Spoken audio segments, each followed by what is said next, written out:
The Washington Commanders have started the season 4-1 for the first time since 2008, and I think this magical run will lead to an NFC East title come January. Today, complimentary football was on display. How's it going today? My name is Jesse McNamer, and welcome to Point of View. Before we get into it today, I just want to say we always appreciate your feedback and look forward to reading your comments like the one we've got here. Also, be sure to stay tuned to the end of this episode to see if you can guess today's trivia question down below. Today's topic: have the Commanders already surpassed the Eagles and Cowboys as the class of the division? I think that's not only true, but they are among a handful of teams competing for a title this season.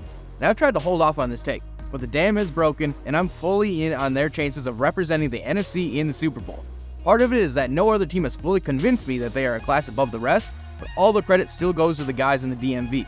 It's every week that something amazing happens on the field, and the stats following the game match the excitement. This week, the play on the field came from the first 6 minutes of the game.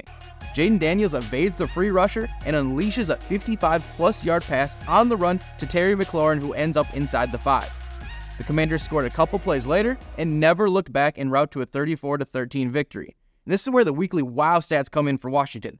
Their 21-point halftime lead against the Browns was their most since 2015. They've now scored over 150 points this season, becoming the first team to reach that mark with a rookie QB since the merger in 1970. They've already matched their win total from all of last season, and they didn't allow Myles Garrett to record a sack, tackle, or any stat at all for just the second time in his career. And if those team stats don't wow you, then maybe this one about Jayden Daniels will.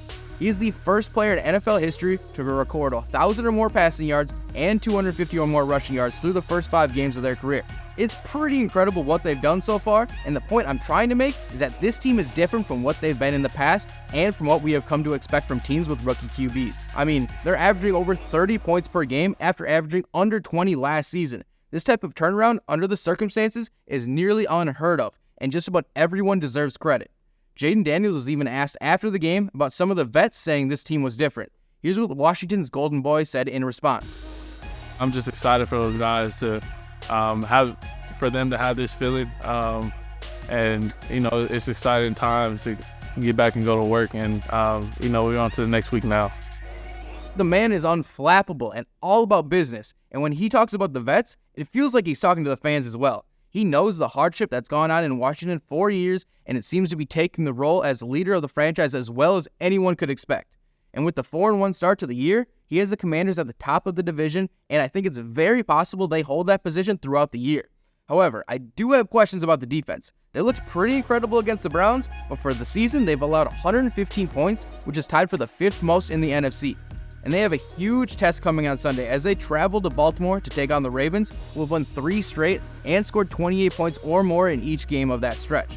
Even if the Commanders' offense keeps humming, their rushing defense could be the deciding factor in the game.